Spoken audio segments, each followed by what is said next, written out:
Hey, everybody. Thanks for joining today. This is Jamie McDonald from the Game Agency. Thank you for coming on to learn about the security of the Training Arcade platform. Today, we're going to show you how the Game Agency takes very seriously the security of your data and content for the games that you build within our platform. This is going to be a short 15-minute webinar, and we're going to save a few minutes at the end. So anyone who has questions, please feel free to use the Q&A, and we'll address them. I'm also going to be recording this, so at the end, I will make sure to send a copy of this out to everyone who attended today. What I'd like to do is turn this over right now to Joseph McDonald. Joe is our one of our co-founders and managing partners of the Game Agency. He is also head of production and kind of our go-to guy for everything security related. So Joe, I'm going to turn the presenter role over to you right now, and you're on.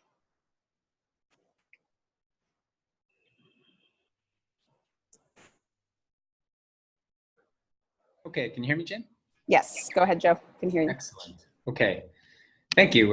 So my name is Joseph McDonald. I'm one of the managing partners, as Jamie said, of the Game Agency, and I've been leading up the effort on the production side for the Training Arcade since its inception. So I'm really familiar with all of the ins and outs and nooks and crannies. So first, I want to do a quick little overview of the Training Arcade for anyone who isn't familiar. The Training Arcade is a SaaS solution. It lives online in the web. It's a library of fun and effective games that you can quickly customize with your own training content and deploy those games. The platform includes a robust analytics dashboard. So once your learners have played the games, you can track rich data on individuals and groups, understand behavioral patterns, and track a whole host of stats. We've done some webinars in the past where we go over the analytics, and we can share that with you as well if that's an area you want to focus on. The purpose of these games is to complement what you're already doing. So these are great ways to increase engagement and knowledge retention. Games provide a great practice playground for your learners and keep them focused on the content. There are 7 games in the arcade. We are launching another one in about 2 weeks that we're very excited about, and we're going to send out some announcements, and you'll learn about that shortly.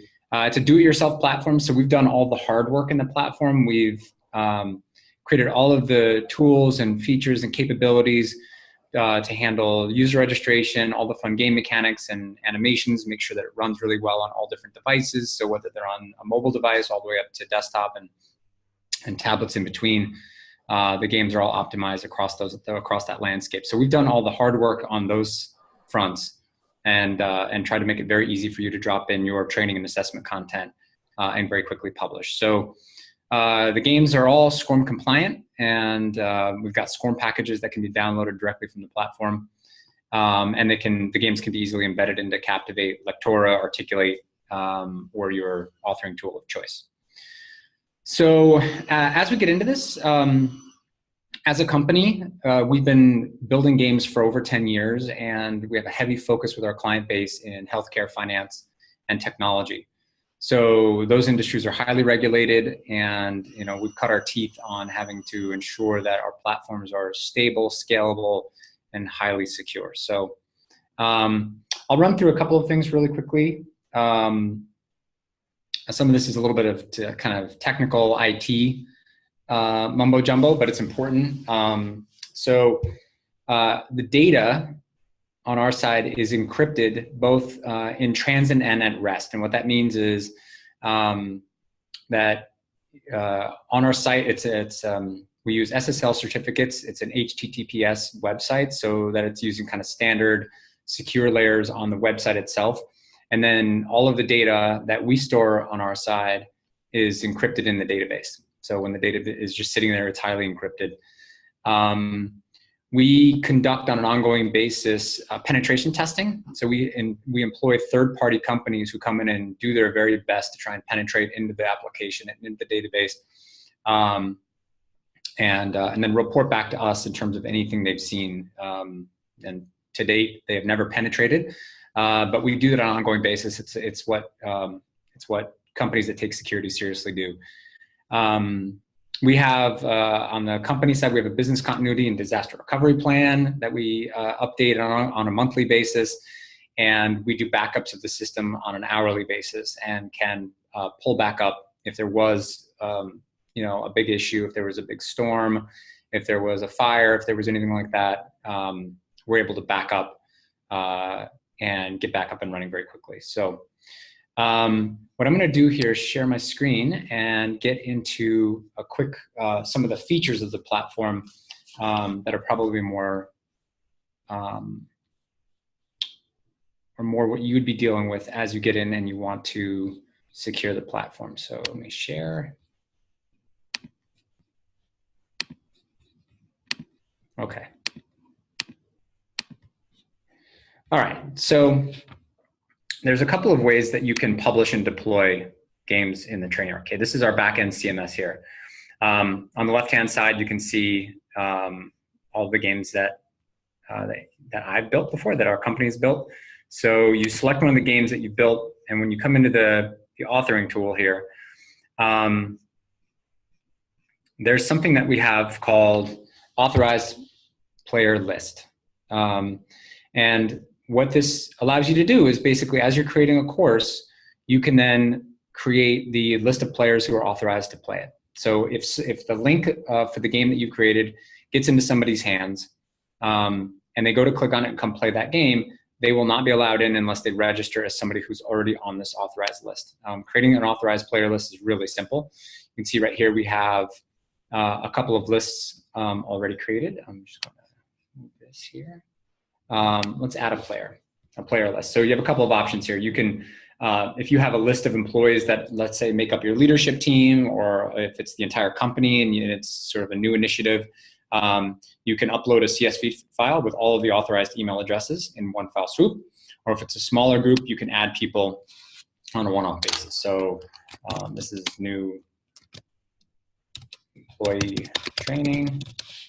And then what you can come in here and do is just add a name. And if you're doing, 10 or 15 or 20 people that week in a live instructor-led training course, you can do that. Once you saved, that list now is in your library of lists of employees who are authorized to play a particular course. If I come back over here and I just I'll quickly grab this first game. Here's where you handle user registration in your settings for this particular game. Now I can say, you know what, I want no authorization. This is going to be a link. There's not too much proprietary information. You could choose that. Or you can say, give me an authorized player list. You are then asked to pick which list. And now we just did our new employee training. You can add that. That now, once you save the game, that's now the only way that those users can access that particular course. So authorized user list is a really easy and highly effective way at locking down who can gain access to that particular title, or that particular course. We also have some more advanced features. So we now have single sign-on embedded in the platform. So for clients that have a single sign-on provider, that they have all of their different tools in the company routing through a single sign-on provider,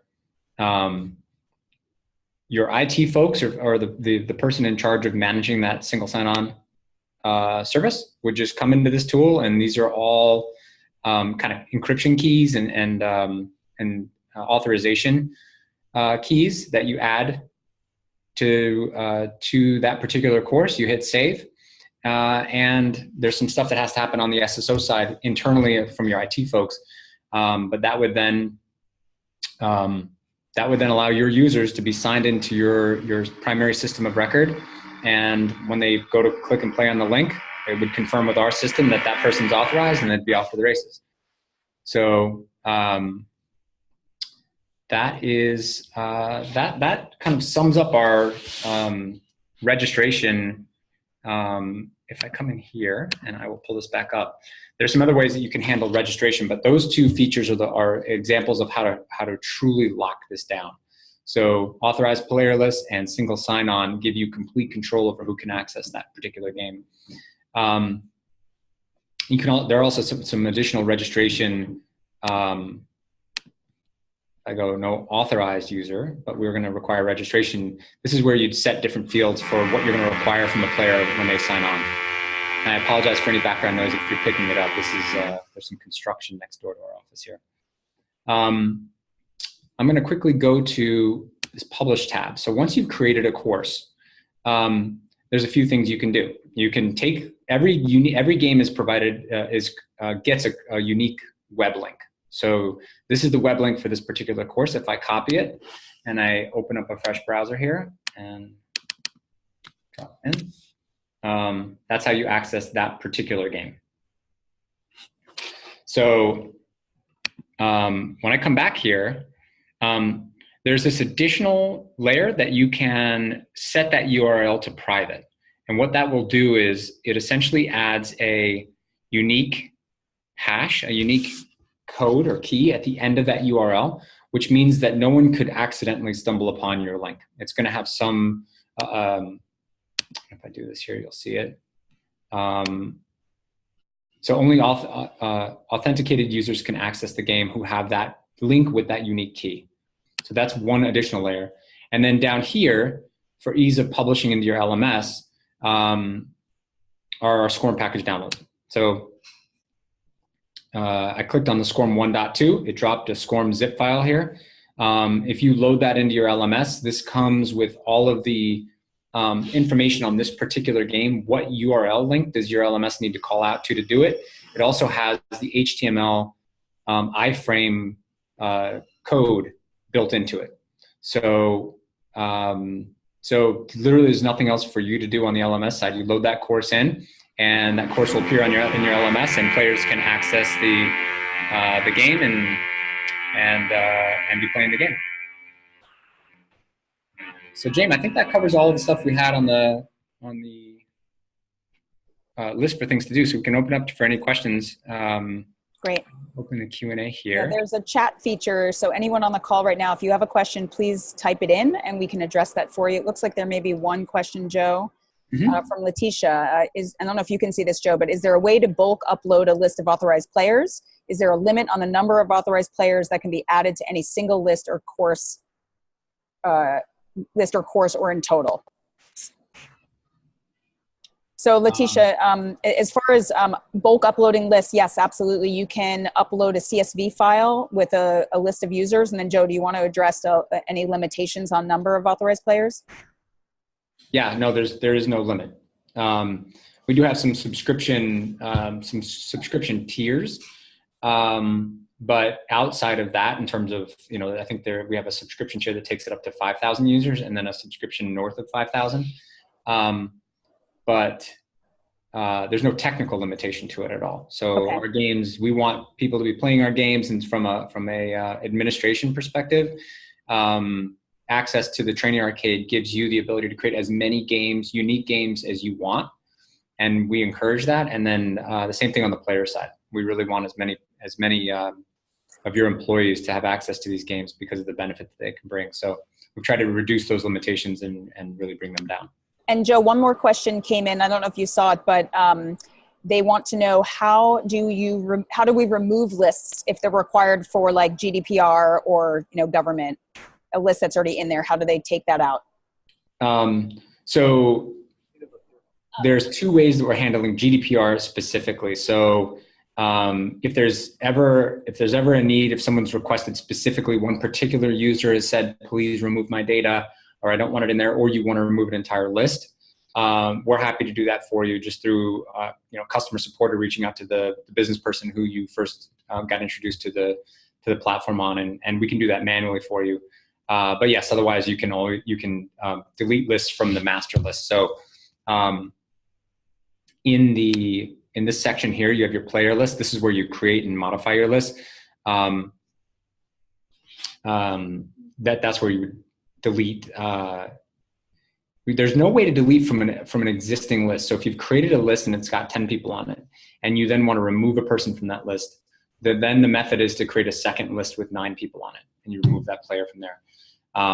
But if there are any issues with it, or any need to make any manual updates to any of the lists or access lists that you guys have, we're happy to do them for you. Great, thanks, Joe. So we have, we're just at the end of the 15 minutes. If anyone else has another question, please pose it. And if not, you know, certainly reach out to us. Joe, I'm going to take you off for a second and just share my screen real quick. Sure. Stop your video. I'm going to shut this and... Okay, so I just wanted to put this up here on the screen for everyone to see. If you need to get in touch with either Joe or myself, this is our contact information. As I mentioned before, we're certainly going to be sending this recording out. So, you know, you can share it with your teams if necessary. If you have additional questions as it pertains to security or anything else regarding our platform, certainly reach out. And if you're not aware, we do have a free trial offer on our platform. You can go to thetrainingarcade.com, and in the upper right corner, there's a start your trial button. You get 14 days, and that'll give you an opportunity to kind of play around with the platform, build out some sample games yourself, test it, you know, in your LMS if that's a need, and really understand how well it can work for you as a nice complement to what you're currently doing in your training. So thanks again, everybody. We're really pleased that you were able to join, and look for some future webinars that we'll be promoting soon. Have a great one. Thanks. Bye.